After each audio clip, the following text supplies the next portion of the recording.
If I could beg the indulgence of the Minister and the members present, I'd just like to say a couple of words.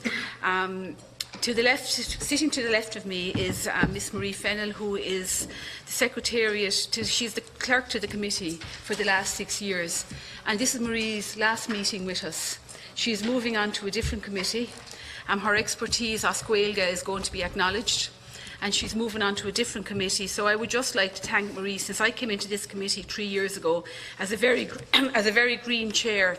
She has always been there whenever I needed any help or assistance. She came across to me most weeks when I was available to discuss the meeting and to set out exactly what was going to happen. I'll always remember the first time I had to deal with a bill going through the committee. We gave a couple of hours going through the taws and the kneels, and we have put quite a lot of bills through this committee in the past 3 years. And I must say it has been a very, very constructive committee, and I want to thank Marie for her time served with this committee for the past 6 years and 3 years since I became chair. And I would just like to wish her very well. She's not leaving Leinster House, she's moving on to another committee. And maybe the Minister would like to come in? Yeah, well, just to say, Marie, thank you for your work on this committee. I'm just over a year on it now, and as the Chair can verify, a good secretariat to the committee is invaluable. And for that reason, I too want to wish you well and thank you for your assistance in terms of the work that you do on this committee. So I don't know what committee you're going to, but hopefully we'll cross paths again. Oh, Culture and Heritage, and that's my old one. Well, I wish you well there. You'll enjoy that one. Thanks very much.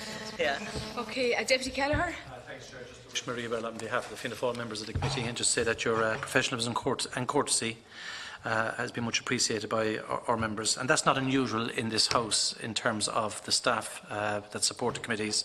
But I just want to wish you well. Thank you for everything you've done, particularly in terms of the reports, the many reports that have been put through this committee over the recent years. In my short time being on it, I see the volume of work that comes through, and that often goes unnoticed by people that are not on the committee with regard to the effort that the Secretariat put in. But I wish you well, and thank you for everything.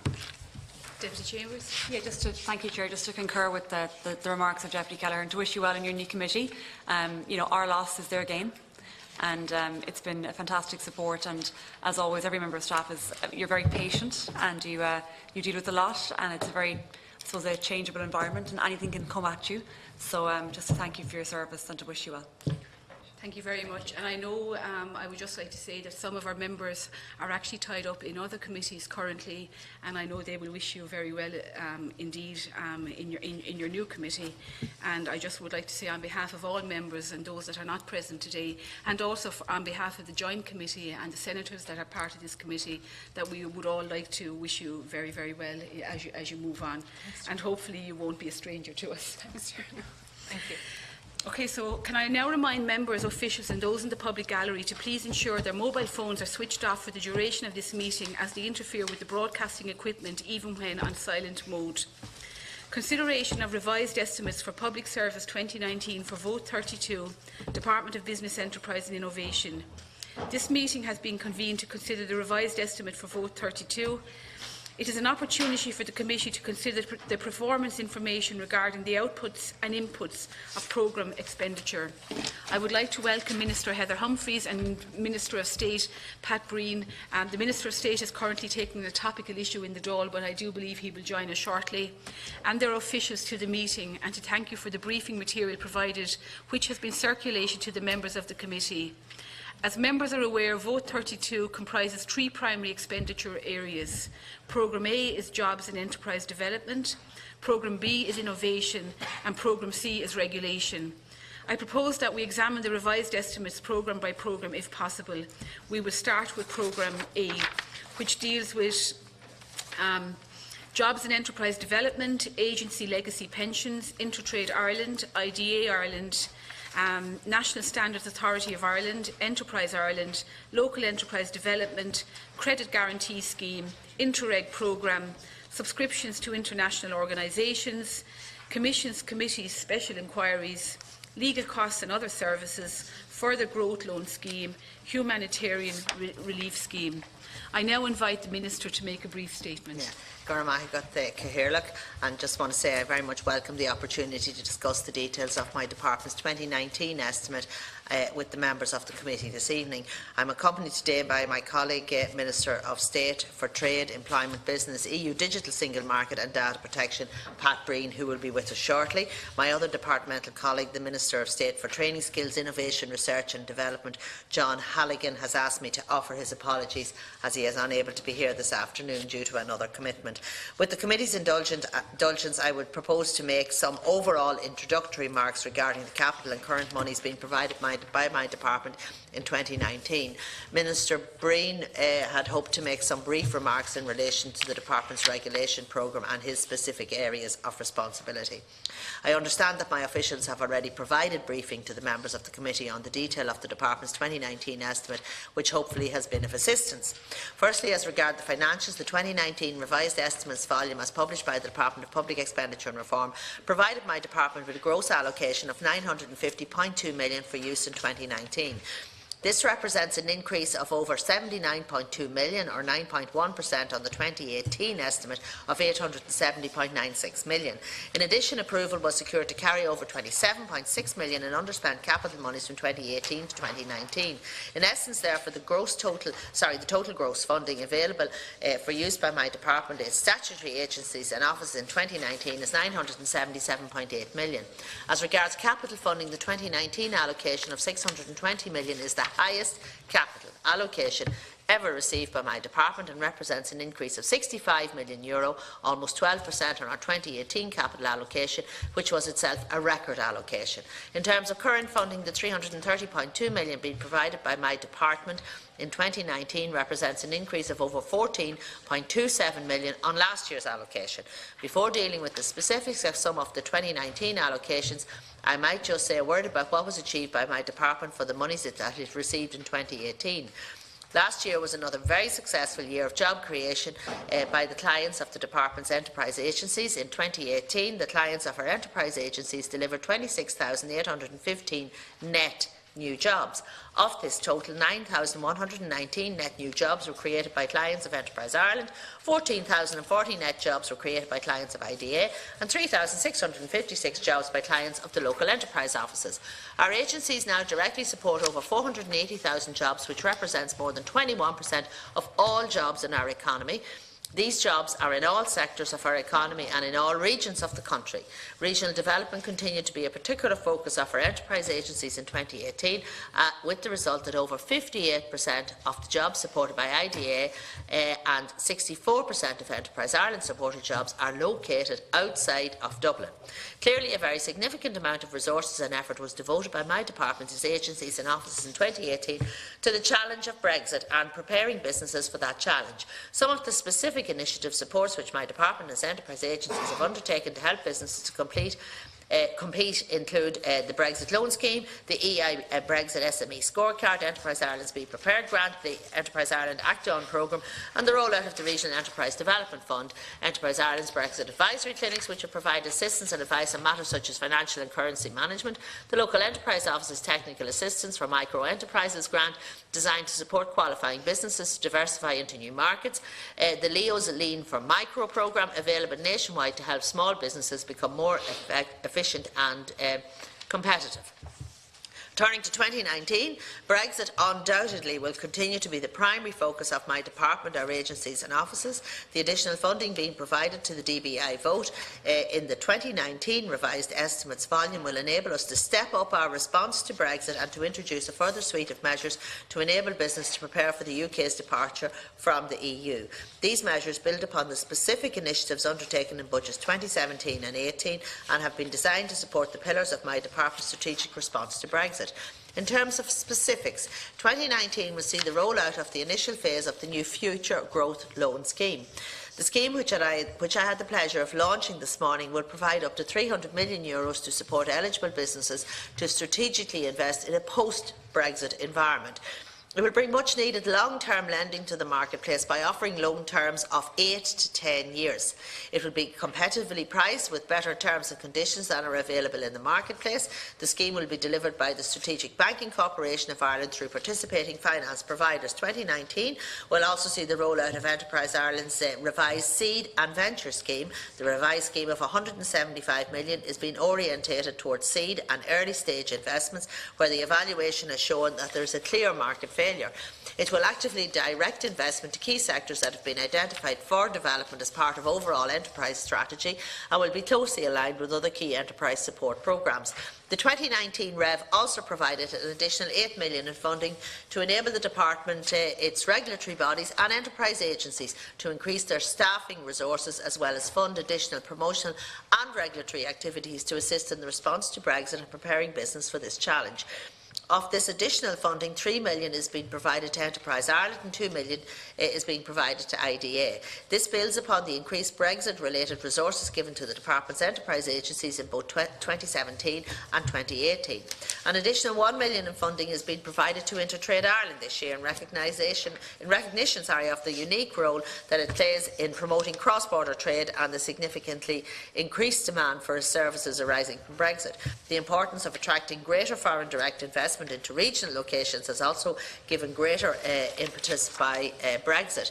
To this end, an extra €10 million in capital monies has been provided to the IDA in 2019 to enable it to augment its regional property programme by providing additional property solutions in a further number of regional locations, including Sligo, Dundalk, Athlone, Waterford, Monaghan, Longford, Galway, Limerick and Maynooth, thereby enhancing the offering of those regions to FDI investors. It is important to point out that all properties completed under the Regional Property Programme to date are now occupied and are creating jobs in regional locations. Another major additional regional funding initiative in 2019 is the additional €5 million in capital funding being provided to the local enterprise offices. This increase of over 22% in additional funding will allow the local enterprise offices to build upon their specific strengths in furthering enterprise development and job creation in their local areas. And Minister Breen will provide further details of the LEO's plans for 2019 in his presentation. In terms of helping our enterprises to innovate in the face of the Brexit challenge, the 2019 estimates increased the funding for my department's innovation programme by more than €42 million. That's an increase of almost 12% on the 2018 allocation. This additional funding will allow us to roll out the first phase of the Disruptive Technology Fund. The DTIF is one of 4 headline funds announced in Project 2040. The €500 million DTIF is a challenge-based fund and represents a significant investment in developing Ireland's innovation ecosystem and responsiveness, and will be implemented through the Department and its agencies working with other research funding bodies. In December, I was delighted to announce the 27 projects that were approved in principle for funding under the first call of the DTIF. These projects will receive over €70 million in government funding between now and 2021. The additional funding being provided to our innovation programme in 2019 will also ensure that Science Foundation Ireland can continue to invest in research centres and other established programmes. As the committee will appreciate, Brexit is an unprecedented challenge and involves all departments of government and very many of our agencies. The government published its contingency action plan in December 2018, setting out the comprehensive cross-government preparations that have been in place since even before the Brexit vote. The government has already taken actions to get Ireland Brexit ready, with dedicated measures announced in Budget 2017, 2018 and 2019. Budget 2019 included an allocation of over €110 million for Brexit measures across a number of departments. Nevertheless, the uncertainty and the difficulties in relation to negotiations regarding the UK's departure from the EU has required that preparations be made for all eventualities. Contingency planning has moved to taking actions to mitigate the risks of a no-deal Brexit. The withdrawal of the United Kingdom from the European Union Consequential Provisions Act 2019, which has passed through the Houses, is designed to protect our citizens, support the economy and jobs, particularly in key economic sectors most exposed, to mitigate the worst effects of a no-deal Brexit. Aside from Brexit, there are a number of other challenges facing us, which I'd like to mention briefly before I finish. Firstly, a particular challenge is to prepare our citizens and our enterprises enterprises for the economy of tomorrow. And to that end, I recently launched Future Jobs Ireland. The new whole-of-government initiative is organised around 5 pillars: innovation and technological change, improving productivity, particularly in Irish small and medium-sized enterprises, enhancing skills and developing and attracting talent, increasing participation in the labour force, and transitioning to a low-carbon economy. Future Jobs Ireland 2019 has set targets for each pillar and measurable performance indicators. Through the Department of the Taoiseach and my own department, we will ensure that every government department and agency steps up to the plate in delivering this ambitious new plan for our country. Finally, at Kelleher, the additional capital provision being provided to my department in 2019 will enable us to progress further some of my department's priority investment projects identified in Project 2040. Among these specific projects that we will progress further in 2019 are the Disruptive Technologies Fund, the IDA Regional Property Fund, the Future Growth Loan Scheme, the New Seed and Venture Programme, further supports to the local enterprise offices, and the refresh of SFI research centres. At Kelleher, I will leave my comments there, and I'm happy to take any questions the committee might have. So thank you very much. Minister, thank you very much for your comprehensive statement there. So we'll start with questions. Deputy Kelleher. Chair, just to welcome the Minister and thank her for her presentation regarding the estimate. I suppose at the outset, look, Minister, I suppose we have to acknowledge that government's focus in recent times has obviously been on Brexit. We have Westminster debating ad nauseam at the present time various options, but at the end of the day we are still unsure as to where we will be in terms of a relationship with the UK. In maybe a matter of hours, days or weeks, but there is grave uncertainty out there. And I suppose the uncertainty is the enemy of investment. It just undermines confidence, and particularly in business, and government's ability to react to that then is where we have to challenge you in terms of that. So from that perspective, we do need to accept that in dealing with Brexit, a lot of resources have been put into that particular area. We will always say that more should be done, and that you should be pushing to ensure that companies and businesses and advocacy groups representing businesses and trade unions and others who all have a stake in ensuring that we as a state can withstand the potential damage that Brexit could cause with a very abrupt ending, or even with a phased winding down of UK's involvement in the European Union. Either way, we do need to make sure that we're Brexit ready. So from that perspective, I would just urge that we will continually ensure that companies engage with your department and the programmes that you've set up to ensure that that is the case.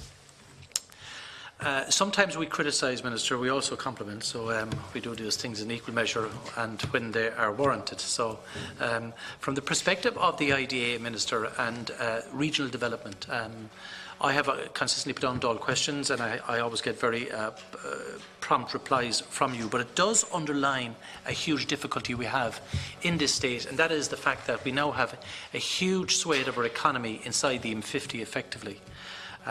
No other country in the European Union, or probably in the Western world, has such a dependency on its economic growth from its capital city. And that is very evident if you look at the GDP, if you look at the employment figures and the overall activity of industrial output. Dublin is and has been for some time, but it is continuing to power ahead and lead the rest of the regions behind it from that perspective. And I think that's bad on a number of fronts. It's bad because of the interdependency, or the pressure I should say, on Dublin as a capital to deal with those challenges about transport, infrastructural development, pressure on housing and all those other issues.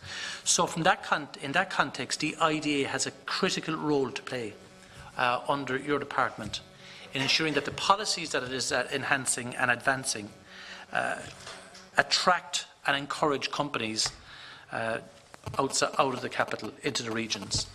Now, obviously, every TD will highlight that they will want them in their own particular area, but we do know, for example, that the border regions has had very little growth in terms of investment from multinationals. The Midlands is another area, and the South East. So Cork, Galway are doing reasonably well, but other areas are not.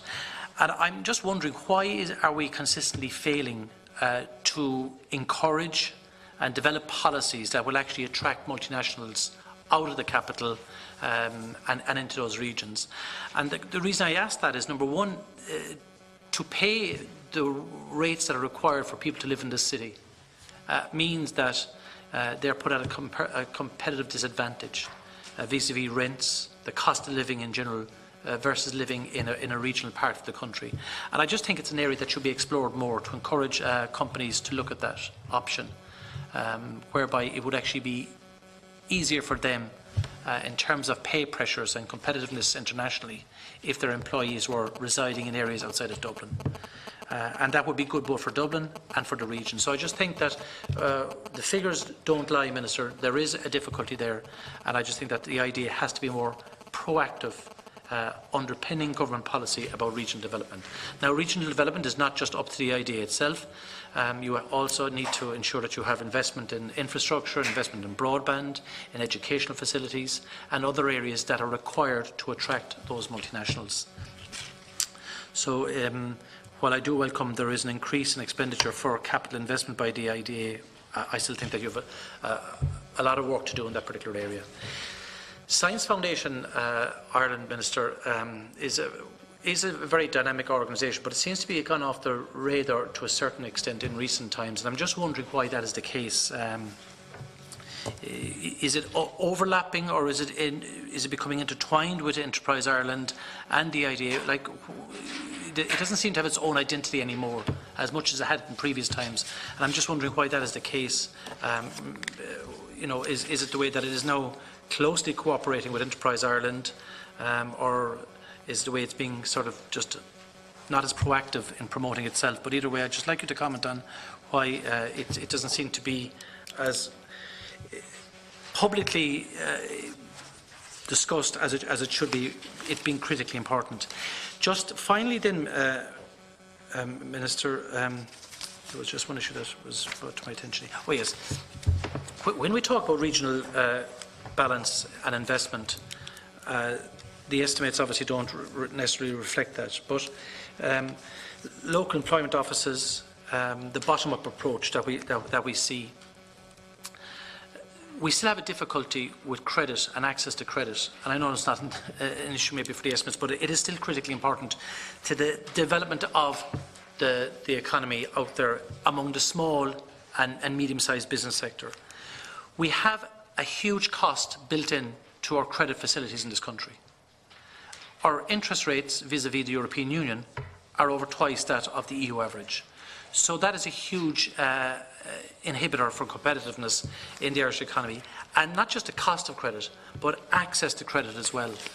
And in terms of assessing the competitiveness of Ireland vis-à-vis the UK and the rest of the European Union, I still think that there's a lot of work to be done in that particular area. So when you look at small businesses, the LEOs, trying to establish companies, trying to support them, trying to expand to the point where they have a critical mass, maybe making that leap from the local employment office to Enterprise Ireland and internationalising. The issue of credit is bound to be a huge challenge for them. So it's not just access to markets, assessing the type of markets that are out there, but how you would fund that expansion. And you might just comment on that as well, Minister. So look, all in all, from the point of view of the capital expenditure, I welcome. I still think that the idea, and I'm not trying to criticise, but I think that we need to do an audit of the lands that are out there. I know that they do this continually, but we have IDA centres that effectively do nothing. I instance Kilbarry in my own constituency of Cork, North Central, where effectively it has been growing barley for, I would say, 25, 30 years. Barley is sown in this particular IDA centre with 25 years. No factories. So I suppose the question you have to ask yourself is, if the IDA aren't going to use it, surely it should be used for something else as opposed to growing barley, getting about a yield of 3 tonnes to the acre. That's not really what the IDA is about. And I'm just wondering, are we beginning to lose the focus of some of the IDA centres that haven't been prioritised in the last 20 years? They seem to have fallen off the cliff completely. And maybe there's time just to do a full strategic audit of what is required for the IDA in the years ahead, what their needs will be, And if this land is not deemed to be suitable for industrial development, well then it should be disposed of for housing or for some other entities that would be in accordance with local development plans. So you might just comment on that as well. Thank you, Deputy Minister. Okay, so well, thank you, Deputy, for your questions, and I'll try to address them all. Just first of all, in terms of regional development and the IDA, just to say first of all that 58% of IDA jobs are now outside of Dublin, and the IDA has been very proactive in terms of working with the different regions, working together with them to identify opportunities. I just launched 9 regional enterprise plans right across the country, and I can assure you that one of my priorities is to put a focus on the regions. And indeed, the 9 regional enterprise plans have been very successful in encouraging collaboration, in encouraging a ground-up approach where you have enterprise, where you have all the agencies, whether it's the IDA, whether it's Enterprise Ireland, the local enterprise office, and indeed the local authorities, who we all know play an important role in the economic development of their counties, and they're coming together with the education providers and the Future Skills Fora. So they have all come together, they've come forward for the 9 regional enterprise plans, looking at the strengths of those regions, how they can capitalise on the strengths, clustering where possible, identifying suitable initiatives or suitable plans, what they need to do to build on the strengths of that region, identifying the weaknesses and addressing those weaknesses. So we've just launched 9 plans, and each plan has their own strategic objectives that are tailor-made for their region, and they are the regional enterprise, or the action plan, the regional enterprise action plan, the regional action plan for jobs, has been very successful, but we need now to refocus that, and that's what the regional enterprise plans are about.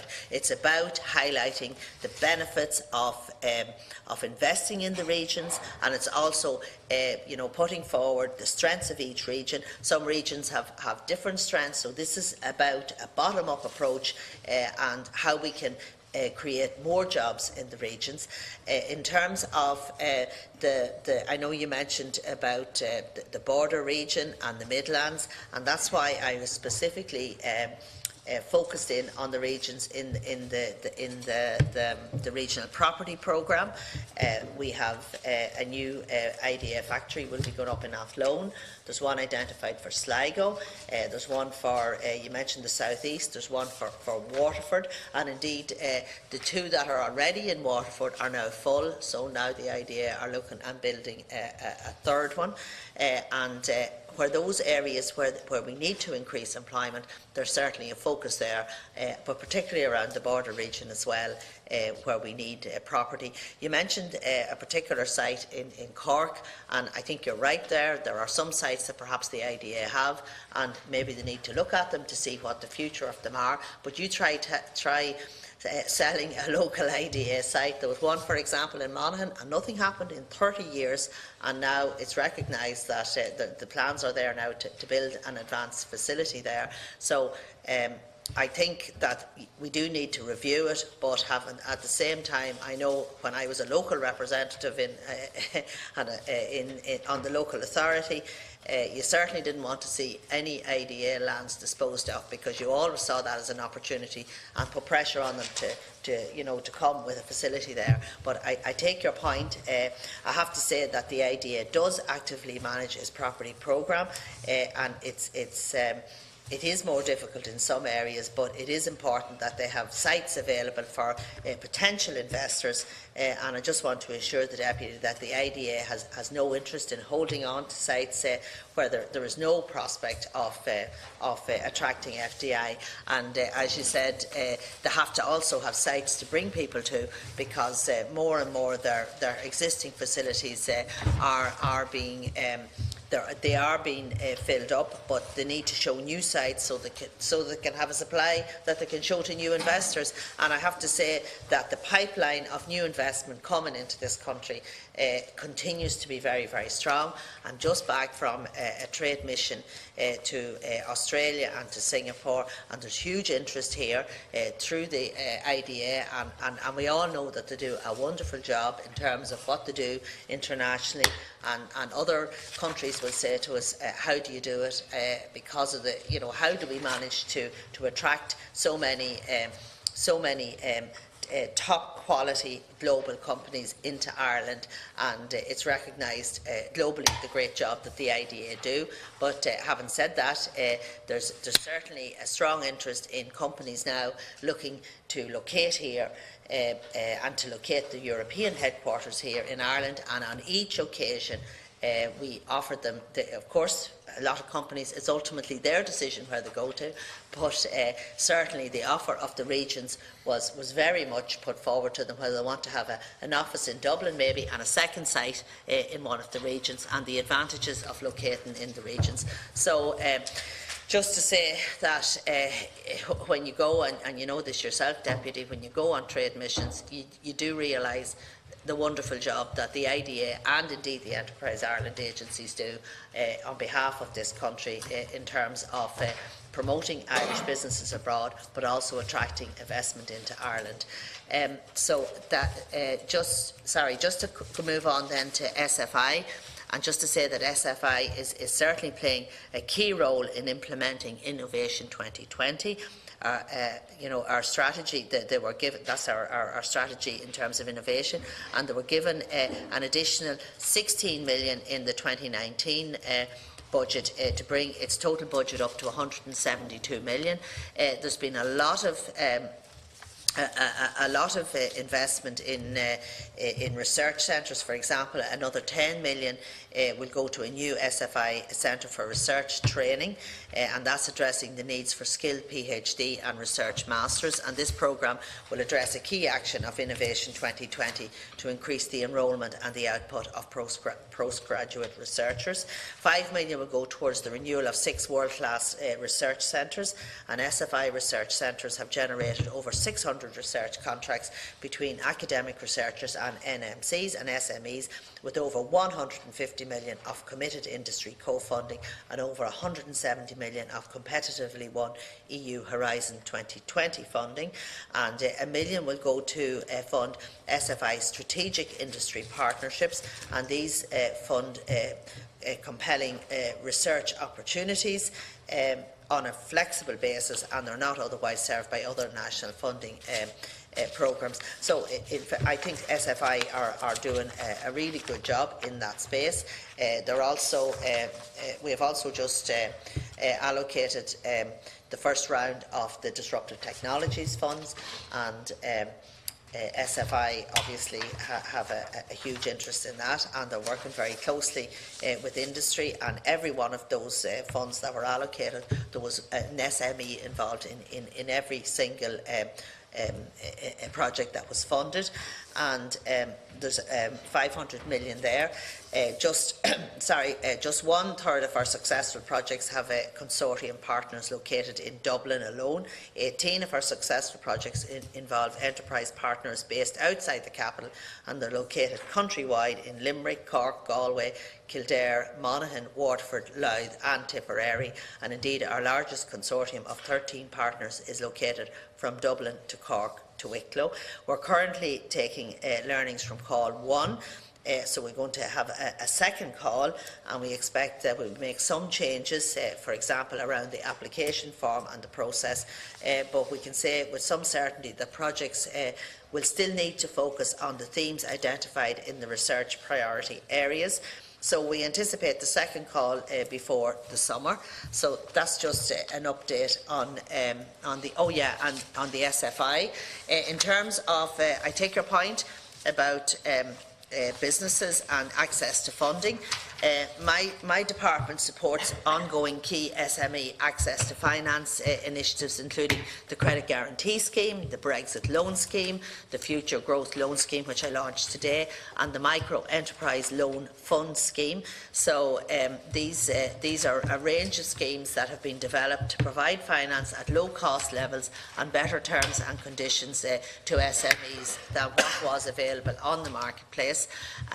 There's the number of new initiatives have been progressed recently. As I said, the Future Growth Loan Scheme, which was launched today, will make a fund of up to €300 million available for loans between 8 and 10 years, and that's something that the market is not catering for at the minute, especially for companies who want to invest in capital expenditure, whether it might be long-term funding that they need for specific plant.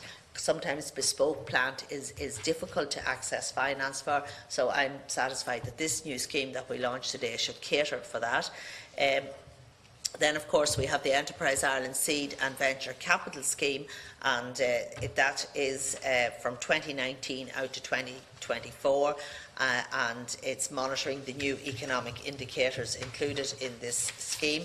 So we conducted a review of microfinance in Ireland, and we continue to support the work of Microfinance Ireland in helping Irish micro enterprises to access the funds they need.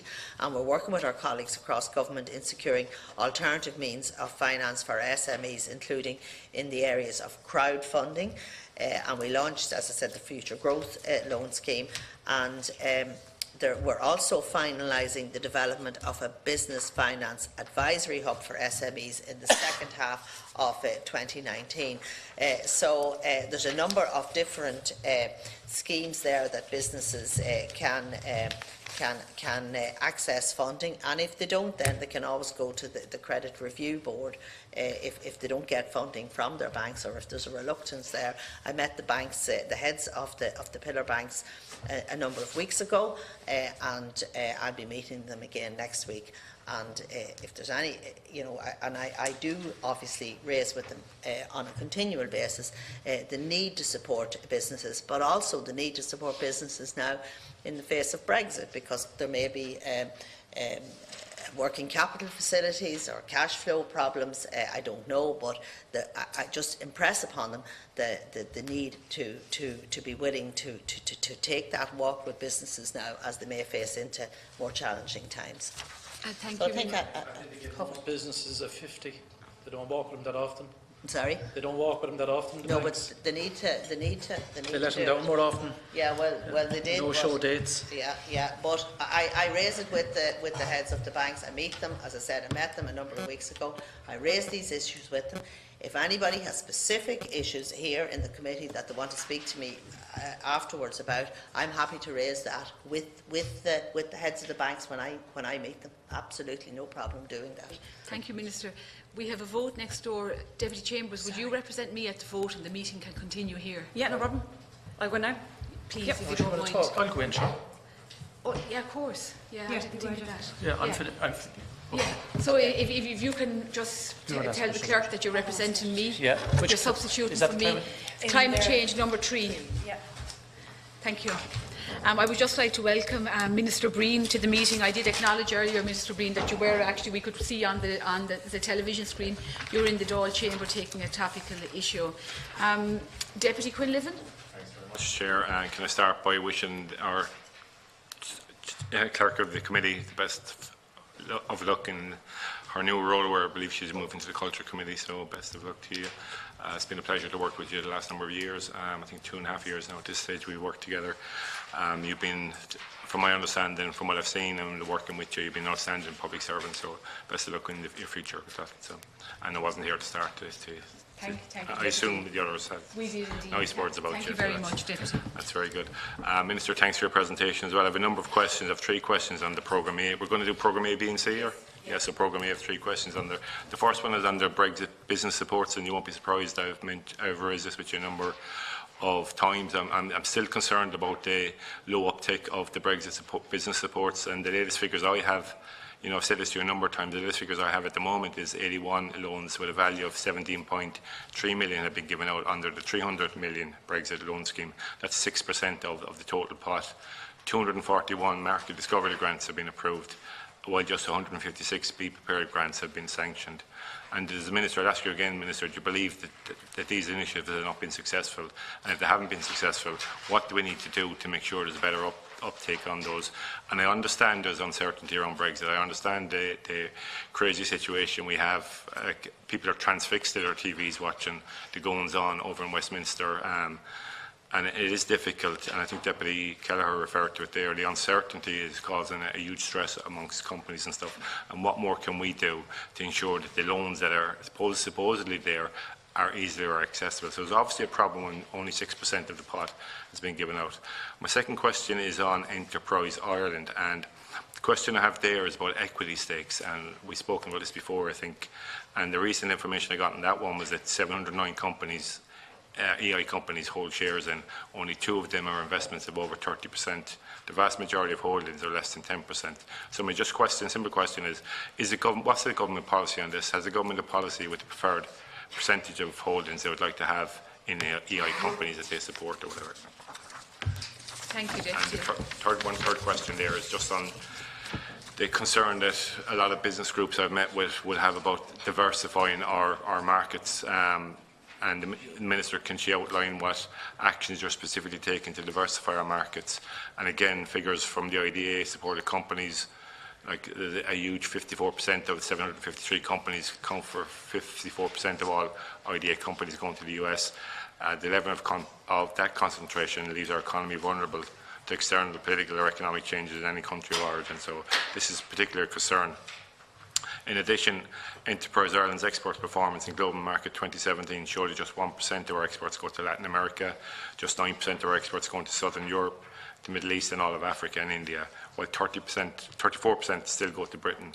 So we really need to diversify our markets further. And just, can the Minister update us on this and Enterprise Ireland's plans to increase their presence in these areas? Thank you, Deputy Minister. Yeah, okay.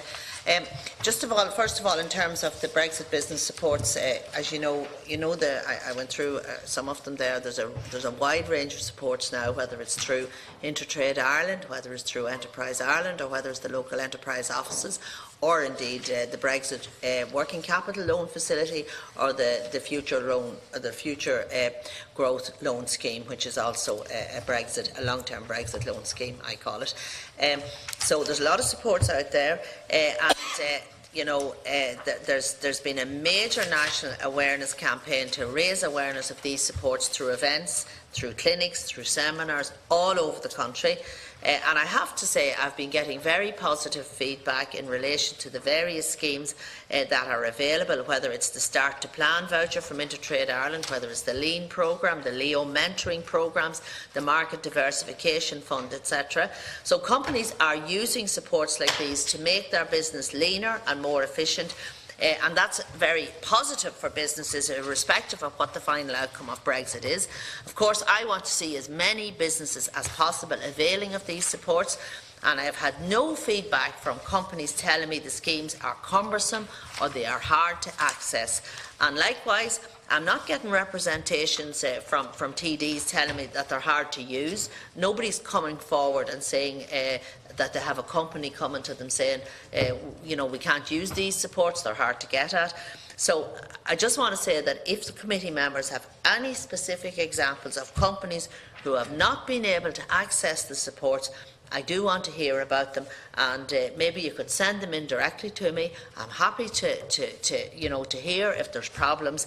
It's not the feedback I'm getting, there's a lot of supports there. In fact, there's actually there was an article in the, I think it was in the Sunday Times, just saying that Brexit brings out best in Ireland's SMEs, and it's outlining some of the supports that's available and how they have used them and how they have used these supports to the benefit of their company, just to make them, and it's actually making them more leaner and more competitive. In terms of the global footprint and what we're doing looking for other markets.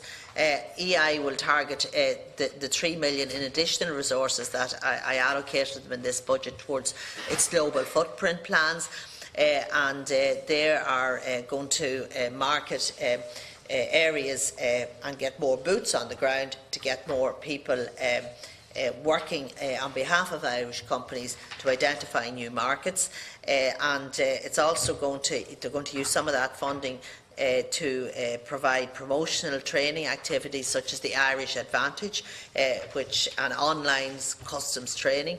So, as part of the Global Footprint Initiative, Enterprise Ireland has identified a targeted expansion of its overseas offices, representing our global ambitions to grow our international markets, both emerging and established. And there's going to be a new office in Manchester, Germany, Lyon, Seattle, Melbourne. Actually, the new office in Melbourne was opened when I didn't get to it actually in Melbourne, but it was there. It was opened there just a week ago. Copenhagen, a new office in Vietnam. They're expanding in Milan, expanding in Budapest, Sao Paulo, and US Boston, Auckland, Shenzhen, and Glasgow. So there's a lot of work going on there in terms of increasing boots on the ground. In terms of the IDA is working to diversify its inward investment, and is doing this both in terms of the countries from which investment comes and the sectors involved. And the IDA is also working hard to avail of new opportunities from our non-traditional markets, and this includes countries like the United Arab Emirates, Turkey and South Africa. And I'm very encouraged by our progress in China, in South Korea, and indeed in India last year. And I actually myself went to China last November, and I've been in Singapore only last week. So there's a big focus out there. I think there are huge opportunities in the Asian market for us, and I know that IDA and Enterprise Ireland are working extremely hard to maximise any opportunities and to increase our presence and to get more Irish companies into that area to sell our product. And I had the pleasure of launching a new restaurant in Singapore called Duckland. They're sourcing all of their products from Irish companies, or in as many as they can. They have Irish pork, they have Irish Guinness, they have Irish whiskey, and they have Irish duck. And there's one company which I'm very familiar with, obviously, in my own constituency, right on the border, Silverhead Duck, and they are exporting 20,000 ducks a week to Singapore, and it's about increasing those markets. And of course, the UK is still going to be, one of our closest trading partners, and we will continue to, to increase our business there wherever we can. But our reliance on the UK as part of our overall exports is reducing, and we are increasing our market share in other countries. So there's a lot of work going on in that space, and certainly we are supporting companies to diversify, and it is working. Just in terms, you talked about Enterprise Ireland's equity stakes. Just to say that we have the Seed and Venture programme. It's 175 million, and that was launched I think it was last year, yeah. And Enterprise Ireland is one of the biggest seed capital investors in this, certainly in this country, if not on a global basis. So they will be, so they are doing that. And with the Brexit omnibus bill, we have increased their powers now, so that they'll be able to also lend to companies, not just through take equity shares, but also they'll be able to offer loans to Irish companies that are impacted by Brexit. Also, there will be sufficient. Enterprise Ireland equity stakes will be sufficient to fulfil Enterprise Ireland's development role, no more or no less. So that's That's it. Thank you, Kelleher. Thank you, Minister. Just on the, can we go back to the Brexit business supports again, Yes. Minister? I raised this with you the last time I had parliamentary questions in the topic or in the priority questions, and we both agreed that there was a huge awareness of it. I think it was 90% were saying our businesses said they were aware of the supports that are there, but the problem we still seem to have is the low uptake of that. And our reference figures there, these are the last figures I have, is just 81 loans were taken. Do you know, have there been any more of an uptake on that? On the, sorry? On the Brexit loan scheme. Loan scheme. Yeah. I think it's gone up to 19 million. It was 70.3 the last. Yeah, 17. I think it's actually gone up to 19 million. Sorry. Oh yeah, further again. It's gone up to 20.6 million.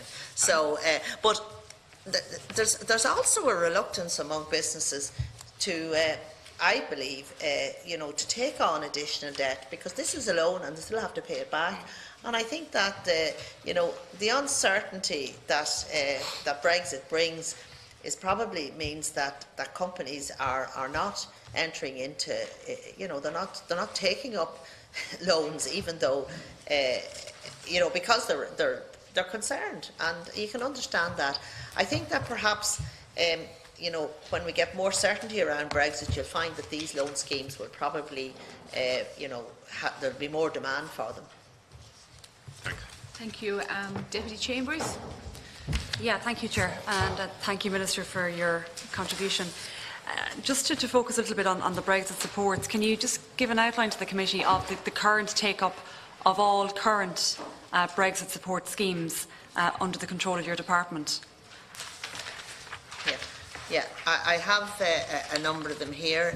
In terms of the Brexit loan scheme, 540 applications received, 485 approved by SBCI, 93 loans progressed to sanction at bank level to a value of 20.64 million. There's the Enterprise Ireland, the Brexit scorecard, so 4,943 cards have been completed, and 956 Leo clients have completed the scorecard. So Enterprise Ireland Be Prepared grants, there's 174 Be Prepared grants, they have been approved. 133 projects have been approved under the Enterprise Ireland Market Discovery Fund. Enterprise Ireland Prepare to Export scorecard, 2,805 scorecards have been completed. Enterprise Ireland Customs Insights online course, 1,112 Customs Insight course participants already. Enterprise Ireland Agile Innovation Fund, and that gives rapid fast-track access to innovation funding. There's 47 Agile Innovation projects have been approved. Enterprise Ireland Brexit Advisory Clinics, there's 16 Brexit Advisory Clinics have been run with over 1,200 in attendance. And Enterprise Ireland Brexit Act On programme, that's a support funding the engagement of a consultant to devise reports with recommendations to help clients. There's 210 Act On plans have been completed. The Enterprise Ireland Strategic Consultancy Grant, that's a grant to assist Enterprise Ireland clients to hire a strategic consultant for a set period. So there's 1,060 consultancy grants have been approved. The Local Enterprise Office Technical Assistance Grant for micro export, an incentive for Leo clients to explore and develop new market opportunities. So 476 clients were approved assistance under the Technical Assistance Grant. The Local Enterprise Office, the Lean for Micro and the Leo Lean for Micro offer was developed in collaboration between Enterprise Ireland Lean Department and the Local Enterprise Offices. So 227 Leo clients have participated in that programme. The Local Enterprise Office Mentoring, 551 mentoring participants solely focused on Brexit. Local Enterprise Office Brexit Seminar events, 4,100 participants at the Brexit information events. That was at the end of February. Intertrade Ireland Brexit Advisory Service, 1,620 SMEs have directly engaged with the Brexit Advisory Service, and that's only in 2019. And this is in addition to the 4,175 engagements in 2018.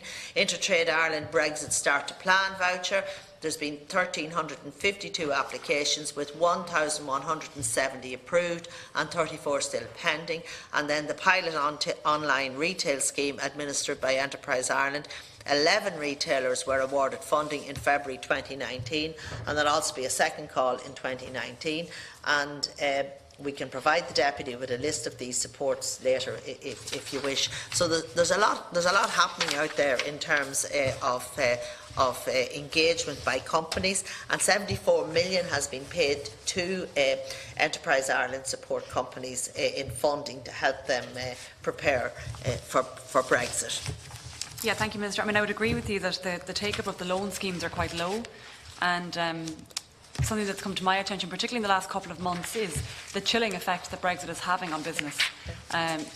Not just in terms of drawing down any loan monies that are available, but just in terms of making decisions to hire new staff, to invest in the business, to maybe expand, to sign new contracts. And I'm just wondering, is your department doing any analysis of I suppose, that impact of Brexit? Because even if there is a deal done, there has already been a damaging impact of Brexit on business. And another complaint that I'm getting is that businesses that are dealing with companies in the UK, businesses that are dealing with companies in the UK that are looking to sign contracts, there's Brexit clauses being put into contracts now that are quite onerous on Irish businesses. And I'm just wondering, are you having any engagement with the UK Department of Business on that? For some companies here who either need a particular product because of the supply chain, or they export heavily to the UK, they're finding themselves in a position where they're just having to accept these Brexit clauses. Yeah, well, I think for companies that find themselves in that situation, they should get in touch with Enterprise Ireland, and I know that Enterprise Ireland has a lot of contact with companies that are exporting to Britain, but the department's focus is certainly on supporting companies through the Brexit process, and there's a lot of work going into that in terms of giving them the supports that they need. I engage a lot with businesses, and through, whether it's through IBAC, whether it's through the Retail Consultation Forum, I meet with them, I hear what they have to say, and if there's any issues, I encourage them to come forward, and we'll deal with those issues. In terms of the Copenhagen Economic Study, it sets out the economic impacts of Brexit on Ireland, and this points to lower levels of employment growth and GDP growth, but not to job losses. It's talking about depressed growth rather than it won't just be as good as we thought it would be, but there's certainly going to be growth in the economy. And I know that I know there are challenges for businesses, and that's why we have this wide range of supports to help them. And for those companies that haven't engaged, I would encourage them to do so. And generally, the first port of call is the local enterprise office, and they certainly they'll give good advice. And if they can't help them, they'll point them to the right, to the right place to go to get the supports they need. There are other studies that have been carried out informing us. There was one only last week. There was a study commissioned by the department, the ESRI study, and the findings of all of these studies are generally the same. It points to we'll have increased growth, but it won't be. It'll be dampened. It'll not be as good as if there was no Brexit. Yeah, I mean, the Copenhagen Economics report from the Department of Finance is probably a little bit out of date, actually, and the ESRI report was published just 2 days ago, which is more up to date and would take into account more recent research onto the impacts of Brexit. I suppose I was more focusing on. I mean, that is more of a kind of a macroeconomic look as to the impact on the economy and jobs. But my question was more specifically around the chilling impact on business. Particularly the SME sector that Brexit is already having, and the supports currently are tailored towards, I suppose, buffering a company that's maybe exporting to the UK, that may have to make changes to their supply chains. But for companies and businesses, particularly the SME sector, that are just dealing with, I suppose, a loss of consumer confidence and people just holding back, not making those purchases, not signing those new contracts, there hasn't really been any analysis done in that regard, and the 2 reports you refer to haven't touched on that. That's not really their focus. So perhaps it's something for the Business Department to take a look at, when Brexit stabilises, because I think Brexit will be with us for quite some time, but when it does stabilise, to look at the impact that the chill factor that Brexit has had. You know, as one manufacturing company said to me, they're based in Mayo, they're manufacturing, so there wouldn't be too many of those types of jobs in a rural constituency. Yeah, I accept that. They produce agricultural products, so parts for machines, but they have said their business has dropped considerably just in the last 2 months. They have noticed a dramatic drop in the last couple of months. Their view is that they will never recoup those losses, or they'll never make up that lost business. They're hoping for some certainty that when Brexit stabilises they can start to get back on track. And they've been able to take the hit because they're successful and they've built up sufficient buffers within their own company. But I would imagine there are lots of other small and medium-sized enterprises in a similar boat that maybe. This particular company were very positive actually about the supports they've been given in terms of trainings for customs and revenue, but felt there wasn't really any support to deal with the loss of consumer confidence and the lack of maybe purchasing that they would have seen normal kind of trajectory for sales for the last couple of months. But that's just something maybe for the department to look at in the future when Brexit does stabilise. Just, Minister, just to ask you a couple of questions on the revised estimates. If I can just look to the subhead 8A on the local enterprise development. So there's been an increase of 5 million, 15%, to allow LEOs meet increasing demand for their services. Can you give a breakdown of what are those increasing demands? I mean, have the LEOs requested specific additional funds for specific services? Is it Brexit related? Is it expansion? What is that money being used for? Yeah, well, in terms of the LEOs, they're going to be rolling out customs training. They're also going to be you know, they're going to provide more support to business in terms of advice, in terms of more programmes. I think the LEOs play a really, really important role in terms of the first port of call for a lot of businesses who want to seek out what supports are available to them. They have been increasing the services they roll out to local enterprises, and I felt that it was important that we support them further, you know, so that it's not just they deal with businesses right across the board. They have been, you know, the LEOs have targeted in 2019 the approval of 1,360 projects for grant support with projected associated job commitments. In fact, they have created, I think it's over 8,000 jobs in the last year, in the, you know, through their work with local businesses. There's a participation of 200 in newly expanded Lean for Micro programme. That's rolled out through the local enterprise offices. They have delivered training to more than 34,500 participants and mentoring to just over 9,000.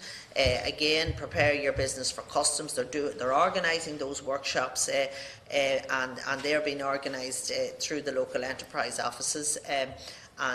So that's to help businesses you know, get to know and to understand the requirements for customs because of Brexit. An additional resource of business advisor grade to focus on key clients with growth potential or in need of devising a plan to counteract the impacts of Brexit, but will be recruited for the LEO network. And the LEOs have experienced an increase in the demand for their services in the area of mentoring, training and developmental programmes. In that regard, the extra funding will be channelled towards supporting start-ups and developing businesses. So each county LEO area has specific strengths, opportunities and weaknesses in relation to enterprise development and job creation. For example, local natural resources, sectoral strengths and demographics, including commuters, could lead to business development opportunities, and international connections through the diaspora or town twinning could provide opportunities. So it's important that all players, including the local authorities, the leaders, the chambers, etc., combine their efforts to maximise those opportunities. And you know, they really do play a very important role, and the additional funding is to help them to do their job better, and also to help them with a particular focus on Brexit, obviously, because they'll be rolling out those training programmes. Thank you, Minister. A very comprehensive answer, and I would agree with you. They do play a very important role and have been a key support for businesses with the Brexit process. If I can just take you, Minister, to subhead B5, the programme for research in third level institutions. Don't mind. We'll have to wait until we have to. We're just dealing with subhead A at the moment. Ah, okay. Apologies, Chair. If that's okay, because Minister Breen will deal with that, I believe, when he gives his. No, I deal with that. So if you want, I don't if you mind want to taking work the away, so yeah, okay. go ahead. Thank you, Minister. So just subhead 5 or B5, programme for research in third level institutions. There's been an increase, a significant increase of 70%. So I suppose the question is just, what is that being used for, and what types of research masters or PhDs will be eligible for funding under that heading? Yeah, well, first of all, there's a new PhD programme, and that's going to fund fund a number of areas of research, and the 6 centres are. I'm sorry. The PhD is there's 700 PhD and research master students as a result of the government investment of 100 million over 9 years. And the 6 centres of research are machine learning, digitally enhanced reality, advanced networks for sustainable societies, the foundations of data science, artificial intelligence and genomics data science. So those are the 6 areas that they're going to focus on in terms of that. So research has served us well in this country, and I think that we need to continue to invest in it, and it's also how we can use research to our advantage and to keep us at the cutting edge of what's happening in the new technology revolution that we're in at the minute. Minister, do you want to come in there on the same? No, I'll come back to you in a second, if you wouldn't mind. I just have a couple of questions I want to ask myself, Minister, if you wouldn't mind. You were very welcome down to Waterford on Friday last for the launch of I believe it was the 9th Future Jobs Ireland programme, and I did believe that it was a very, very positive launch. There was a lot of energy in the room. Just something I raise with you on a continual basis. The South East, as you stated yourself on Friday, for some reason we remain stubbornly above the unemployment levels of the rest of the country at 7.7%. And if you could just expand a little bit, I know there's issues as well in other regions. If you could expand a little bit maybe on what specifics you might target in those areas so that we can try and come in line with the rest. My second question is in relation to retail, I suppose. And recently I was asked to meet the British head of Retail Consortium. This is really focusing on Brexit again. Unfortunately, we can't get away from it. And there's an awful lot of jobs in retail in Ireland.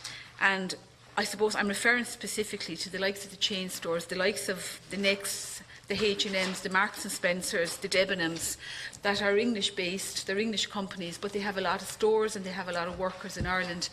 And I'm just wondering, has the department have had any interaction with these different companies? You know, look, the word uncertainty is raised every single day, every hour in relation to Brexit, and we don't know exactly what's going to happen. It changes, as Deputy Chambers said, it changes now on an hourly basis, never mind, say, a daily basis. But I'm just wondering, has there been any interaction in relation to kind of taking the chill effect away and safeguarding these chain stores that have become such a part of retail in Ireland? One of the concerns I have, which is, you know, there's not an awful lot we can do about it. By the year 2020, apparently, 80% of all clothing will be purchased online. So, you know, they are huge challenges that retailers are facing anyway. So maybe if you could expand a little bit on that. And my third question is moving completely away from that. It's just in relation to subhead A15, I think.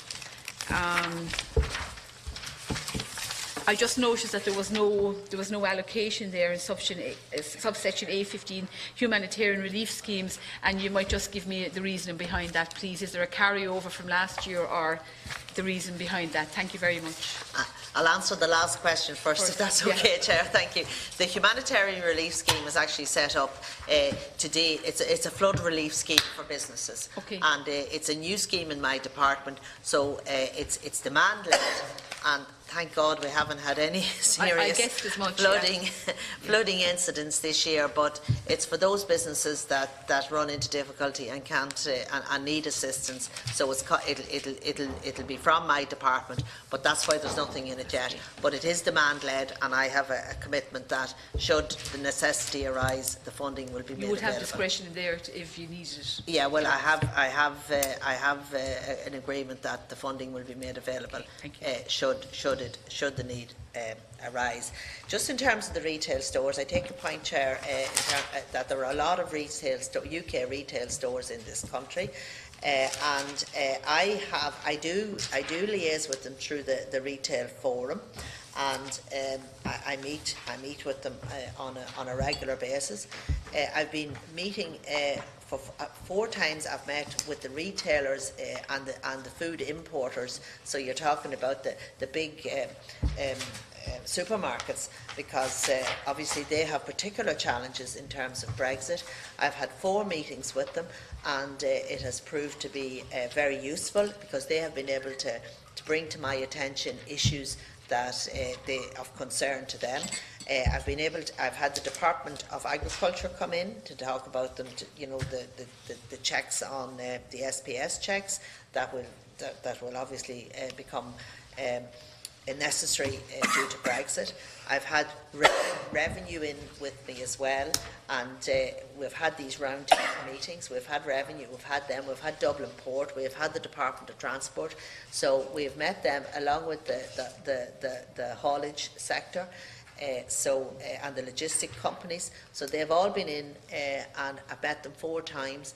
So they've been very, very good meetings, and they've had an opportunity to raise issues with me in terms of what we need to do to make sure that those supply chains remain open and there's not a bottleneck there regarding a crash-out Brexit. Yeah, the retail stores, as I said, they would, they would be represented on the retail forum. So if there's any particular issues there regarding those retail stores, I'm happy to hear them, and I will work with them in whatever way we can to make sure that there's no huge disruption to their business, and it is a difficult time for them, and I accept that. Just in terms of Waterford, it was a very good event on Friday, and thank you for being there, Chair. There's a good deal happening in Waterford, and when I was there, I opened the new 3D manufacturing facility that's funded by my department's Regional Enterprise Development Fund. I launched the new project led by the STEAM Research Facility, which received $2 million in funding under the Disruptive Technologies Fund. And I visited actually a nutrition research centre, which is Nutrition Research Centre Ireland, which is supported by the government through SFI, and they're really doing groundbreaking work in terms of research in that space regarding nutrition.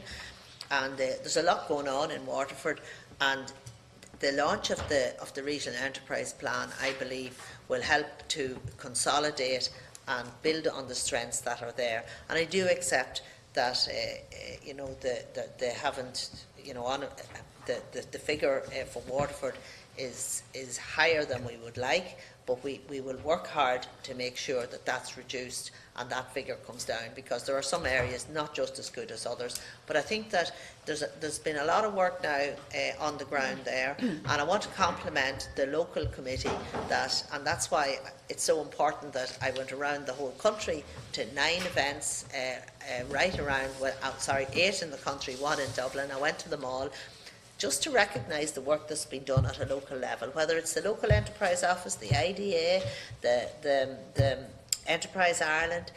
The education sectors or providers are absolutely crucial in this, and it's about training the right people for the right jobs, and it's also, as you know, showing that we have a pool of talented people. It's about clustering skills, and I think, in fact, I'm confident that this plan will just refocus on the strengths in that whole region, and I've no doubt that it will bring benefits. And just to say, in the South East, 76 IDA supported companies employing 15,580 people. That's up 7% on 2017 figures, and recent IDA announcements include DMS, they had 50 jobs in Tipperary, Indus Financial, 15 jobs in Wexford, Bosch and Lom, 100 jobs in Waterford, and MSD is 170 jobs in Carlow. That's just to give you some of the IDA figures. Thank you very but, much, Minister. We certainly will work with you on that to make sure that we improve on the figures we have. Thank you very much. Deputy Quinlivan, you want to come in on Programme B, and I bet you it's the same question I was thinking of. Off you go. We'll see. Under Programme B6, subscriptions to international organisations. I was just wondering, Minister, I raised this before with Minister Halligan. He seems to be on the same page as myself, but I don't think the government have got there yet. And it's just a query about the application to join CERN. Have we done anything to update us on that? Have we met CERN since? Yeah. And what would the estimated costs be of that of associate and both full membership? And as the Minister is probably aware, Sinn Féin has been proposing this for a number of years, and we had it in our pre-budget submissions for the last number of years. So you might update us on that. I mean, there, I was just actually going to ask that question as well, because we're on the same mind line. We did have earlier on in the year, our committee, we did have representatives from CERN here, and I think there was unanimous agreement across the floor that it would be good for us. There's no doubt about it, if we could afford it. So if we could have the update, it would be appreciated. But yeah, okay, I'll just address that now. And Innovation 2020 contains an action to initiate negotiations with CERN on Ireland's membership options.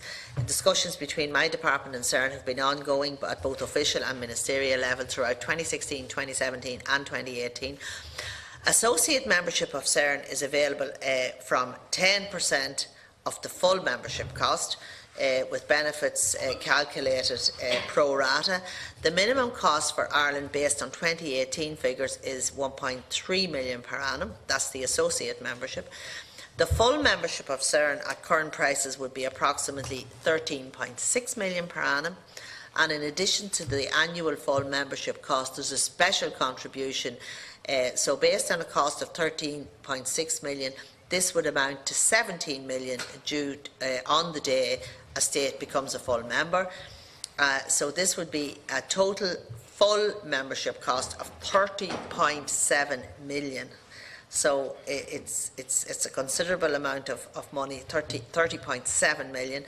And just in view of the demands on the capital programme and the tight fiscal constraints, it's not possible to progress membership of CERN in 2019. Nevertheless, membership of CERN remains on the policy agenda, and my department will keep the issue under active review. My objective is to ensure that we obtain the best overall return on our investment in research and innovation. So is that cost the same for every country that applies, or is it based on how? Yeah, it's linked to GDP. So it's hugely expensive. It is. My so God. The better we do, the more expensive it gets. Query that. It was 1.3 million for that's associate membership. I know that. Yeah. So, and that, my understanding was 10% of the charge would be if we went for full membership. Yeah. So that would be 13 million. And where's the 30.7 coming from? Yeah, but you have to pay an extra 17. So it's due on the membership form. Yeah, it's a once-off 17 million, and then it's based on today's figures. It'll cost you. It's an annual membership of 13.6 million. To get in, you have to pay 17 million, so that brings it up to 30 million. So it's an expensive. It is expensive. It is. Yeah, and revise that budget. I'm now going to take questions. I now invite Minister State and Minister Breen to make a brief statement on Programme C, please. Thank you very much indeed, Kelleher. Look, can I say first of all, I'm delighted to have an opportunity to say a few words on the Department's 2019 estimates, and particularly in relation to the allocations provided to the Department's regulation programme and my own immediate areas of responsibility. As Minister Humphreys has said, Brexit is an all-encompassing challenge for government departments and their agencies, including the agencies and the regulatory bodies of our own department. The Brexit challenge heightens the importance of ensuring that our business regulation environment facilitates business investment and development, competition in the marketplace, high standards of consumer protection and corporate governance, and provides Ireland with a competitive advantage in the global market.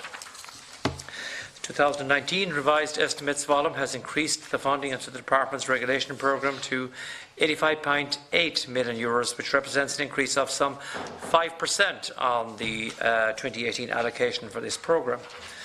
Much of the increase is to assist our regulatory bodies and agencies to meet the challenges posed by Brexit. For example, insofar as my own direct responsibility is concerned, the funding provided to the Health and Safety Authority in 2019 revised estimates volume is being increased by €500,000 to enable it to respond to the increased demands for its services arising from Brexit. This follows on from the additional €400,000 provided to the HSA in 2018 and also helps in its response to Brexit. The increase in the funding being provided to the HSA is allocated to augment its staffing resources, particularly in chemicals, market surveillance and accreditation business units, which are the business areas that are most likely to be impacted by Brexit. In 2018, the authority increased its staffing complement by almost 6%, and these numbers will increase again as a result of the additional funding provided to it in 2019. The other areas of responsibility in my department regulation programme, which I would like to mention, is the Workplace Relations programme. As the committee will be aware, legislation is currently before the Oireachtas to expand the remit of the WRC to include the Gardaí and civil servants. To this end, the funding being provided to the WRC in 2019 is being increased by €1 million to enable it to respond to the additional demand of its services arising from its expanded remit. The increase in funding will increase the Commission's conciliation, facilitation, mediation services, and will maintain their overall services provision, including to the new Gardaí and the civil servants' clients. It will also enable the Commission's adjudication services to continue to progress the progress made in processing and scheduling times over the course of 2019, with a view to achieving the ultimate strategic goal of processing most cases within 6 months by 2022. With your indulgence, Kelleher, I would like to say a few words in relation to the local enterprise offices, of which I have direct responsibility. First, having worked closely with and visited many of the local enterprise offices across the country, I'd like to pay tribute to their achievements and that of their clients in creating a further 3,656 new net jobs in 2018. The fact that employment in Leo client enterprises now is over 36,000, I think is a contributor to the efforts of all local enterprise offices in supporting local indigenous businesses, first of all to start up, to grow and to thrive in every region in the country. Indeed, the recent Local Enterprise Week, which was held earlier this month, which all our 31 Leos jointly ran over 300 events, clearly illustrates the panoply of supports that can provide to start-ups, aspiring entrepreneurs and small businesses in their respective areas. I myself had the pleasure of recently attending the Clare County Enterprise Awards and witnessed the successful enterprises that have been created directly as a result of the support of the local enterprise offices in my own county. I'm delighted, therefore, that additional capital funding of €5 million has been provided to local enterprise offices in 2019. This significant decrease of 22% in the LEO funding will enable them to meet their growing demand for the services, particularly again in the light of Brexit. The additional funding is being provided to the LEOs will be targeting to ensure that LEOs can continue to, first of all, roll out on the Brexit customs training workshops, EU workshops, to facilitate clients to access the Brexit SME scorecard, assist clients through the technical assistance for micro exporters grant, and respond to the increased demand for a lean to micro programme. The rollout of the second iteration of the LEO Innovation and Investment Fund programme, provide tailored mentoring and targeting training on specific Brexit challenges, promote the trading online vouchers, which are really important, assist clients to access credit through microfinance, that's the MFI, facilitate clients to access the 300 million Brexit loan scheme, and of course to facilitate clients in accessing the Enterprise Ireland Agile Fund. While Brexit presents a challenge for all businesses, undoubtedly the challenge will be greater for our indigenous small businesses. I therefore welcome the fact that each local enterprise office has appointed a dedicated Brexit advisor to assist companies to prepare for Brexit in their respective areas. I'd also like to say a few words in relation to the challenge of digitalisation and the digital single market. Mr Humphreys has already spoken about the importance of preparing for tomorrow's economy and the targets that have been identified under the recently published Future Jobs Initiative to shift our enterprise and jobs focus to create quality jobs that will be resilient in the future. Undoubtedly, tomorrow's enterprise and jobs will be hugely shaped by the increasing impact of digitalisation. Digital transformation will have far-reaching impacts for our economy and society, and it is imperative that Ireland is well positioned to maximise the economic and social benefits from digitalisation and to ensure that they are in a position to enjoy these benefits.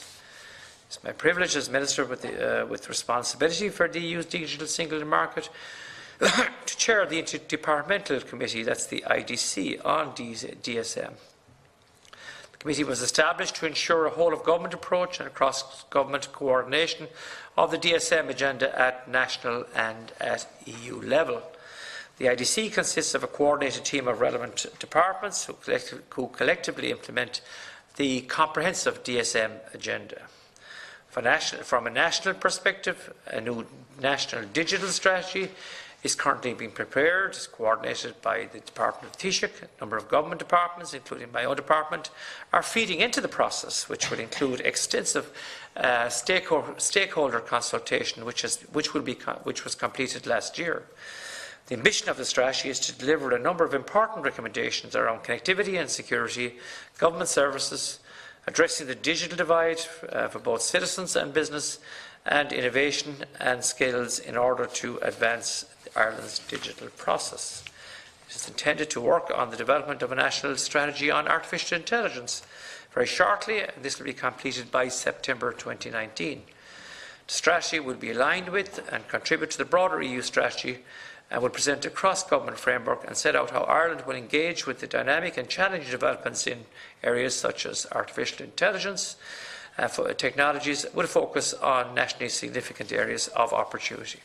Finally, Cathaoirleach, I would like to conclude by welcoming the establishment of the SME and Entrepreneur, that's the SME Consultation Group, which had its inaugural meeting today at the Royal College of Physicians. The group was established arising from a recommendation of the OECD Review Commission by the Department of our SME and Entrepreneurship Policies.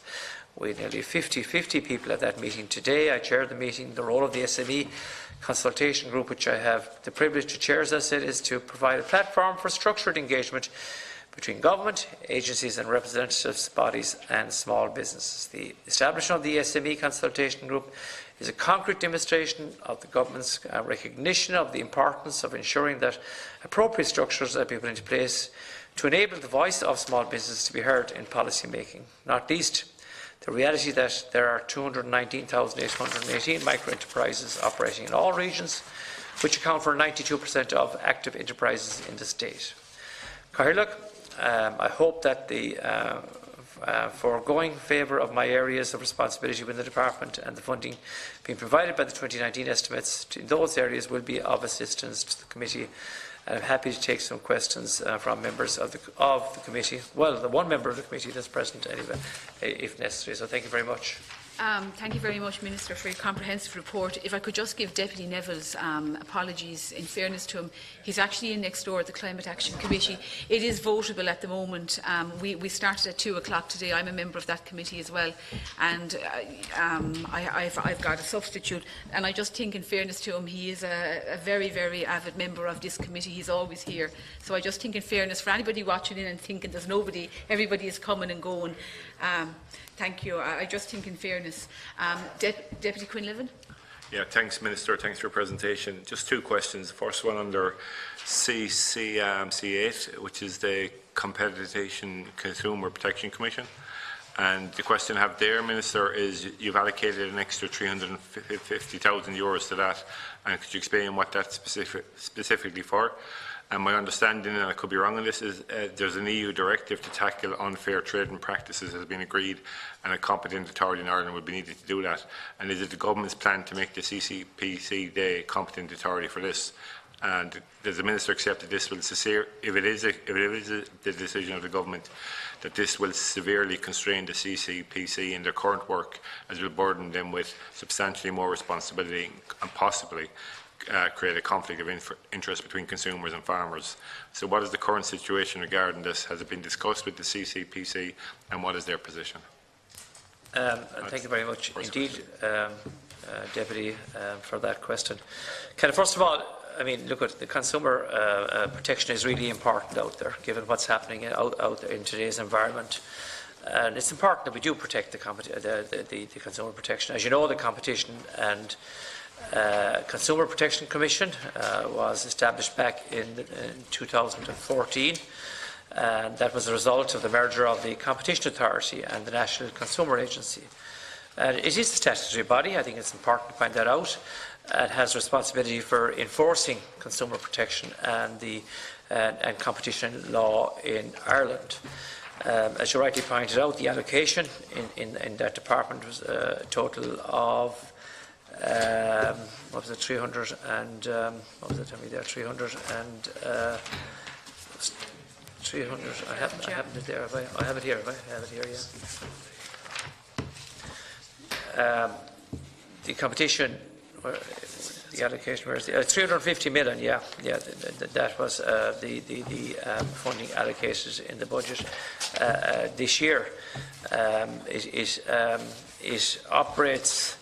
The new directive establishes, as I said, a minimum list of prohibited unfair trading practices between the buyers and suppliers in the agriculture and food supply chain, and lays down a minimum rules concerning their enforcement and arrangements for the coordination between enforcement authorities. The measure seeks to protect suppliers who sell agriculture and food products to buyers and who have a turnover calibrated at a varying intervals between 2 million and a greater than the 350 million. The text provides 9 unfair trading practices which are completely prohibited between the suppliers and buyers, and a further 6 practices which are prohibited unless there have been previously agreed in clear with ambiguous terms in the supply of an agreement. So the Commission issued a draft report, as you know, back in April 2018, dealing with unfair practices in the food supply chain. An agreement was reached on a compromise text between the Council of Ministers, the European Parliament and the Commission in December 2018, following 6 sets of negotiating trialogies which were led by the Austrian presidency. So as the scope of the directive aims to contribute to a fair standard of living for the agricultural community, the Department of Agriculture and Food and the Marine held lead responsibility for the file during EU regulations.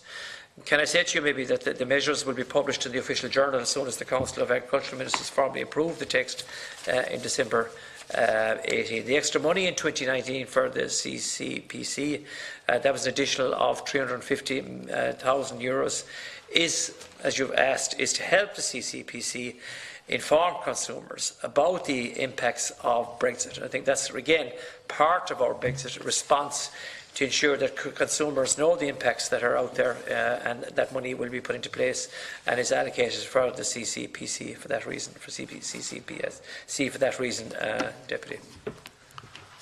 Deputy Quinlivan, yeah. You finished? Yeah, okay. Minister, if I could just ask you a question myself.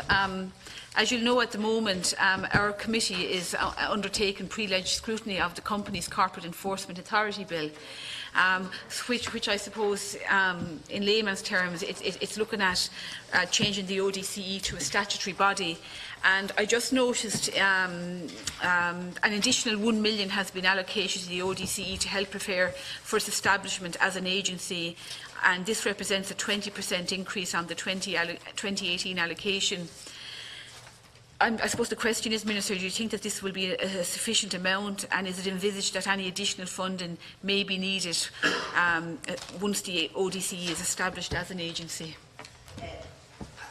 thanks for that, Kelleher. Look, yeah, no, I'm satisfied that the 1 million will be sufficient to help the agency set up as an independent body.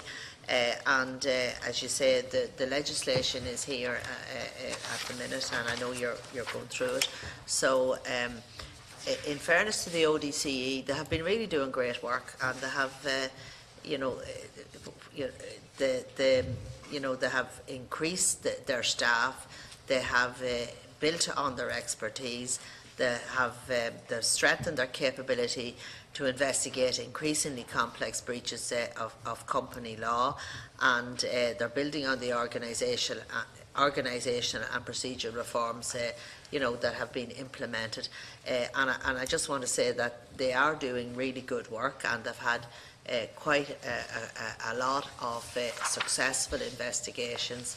And just to say that I'm satisfied that the 1 million will be sufficient, so that it can be set up as an independent agency. Thank you, Minister. We will be continuing our pre-leg scrutiny on Tuesday next. And just one final question in relation to subhead C3. I'm not sure, is it for Minister? Fine, yeah. Yeah, Minister Breen. It's just in relation to has sufficient funding been made available to allow the WRC continue inspections related to the atypical workers permission scheme, especially in relation to meat deboners and chefs. We did a body of work here in relation to the atypical fishing scheme outside the non-EU. And I suppose we touched on a lot of things, this committee, and especially in relation to inspections. And I noticed that there is an extra allocation of 6%, just over 1 million. You might be able to expand on that, please. Oh no, I mean it's really important that we continue to resource the WRC when it comes to these areas. Given the plenary proceedings impending in the High Court, I suppose at some of the areas you're talking about there, it would probably be inappropriate for me to talk about some of these issues. But I mean, we have been able to ensure that we can continue to resource the WRC and to give them additional resources, particularly for the personnel necessary for these inspections. You mentioned the area of chefs, you mentioned other areas as well. Fisheries area is another area I think it's important to point out, and they have had a lot of success in the last number of years, particularly in relation to the inspections in fisheries, because it's an issue that was raised in many occasions at meetings. I mean, there has been a number of operations in 2018, and you might have known them yourself.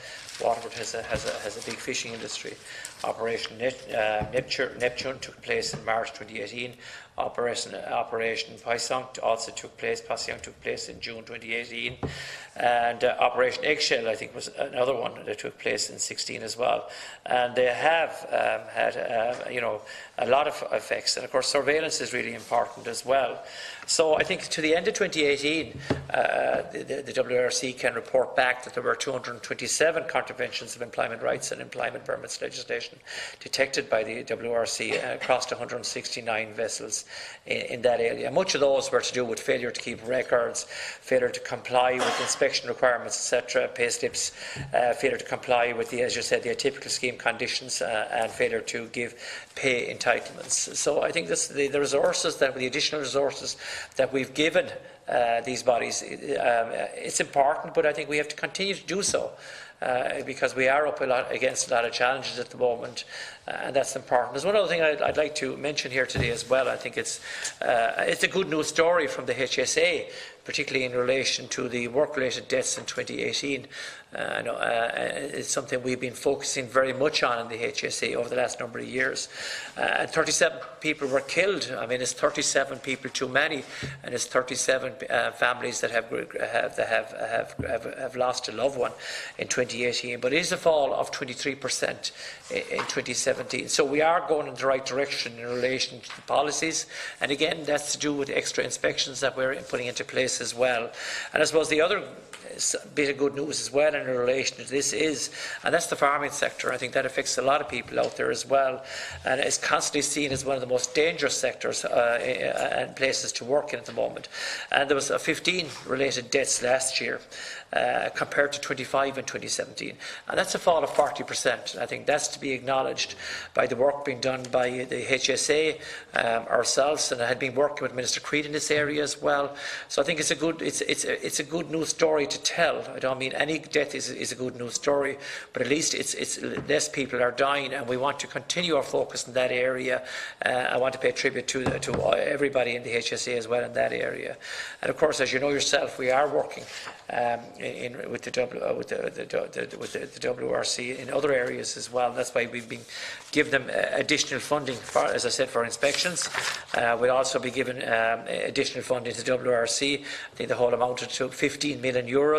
That was an increase of 1.2 million euros on the previous year, and that's important as well, I suppose, to look at the additional responsibilities that are outlined in my initial contribution for them to deal with the additional responsibilities in relation to the Garda Síochána and these civil servants. That legislation, as you know, will be coming through the House very shortly as well. Thank you very much, Minister Hood. As we have now completed our consideration of the revised estimate for vote 32, the Clerk will send a message to the effect to the Clerk of the Dáil in accordance with Standing Order 90. Under Standing Order 89.2, the message is deemed to be the report of the committee. I would like to thank Minister Humphreys and the Minister of State, Minister Breen, and their officials for attending today's meeting and for the constructive engagement with the committee. The Select Committee is now adjourned. Sine die. Thank you all very much.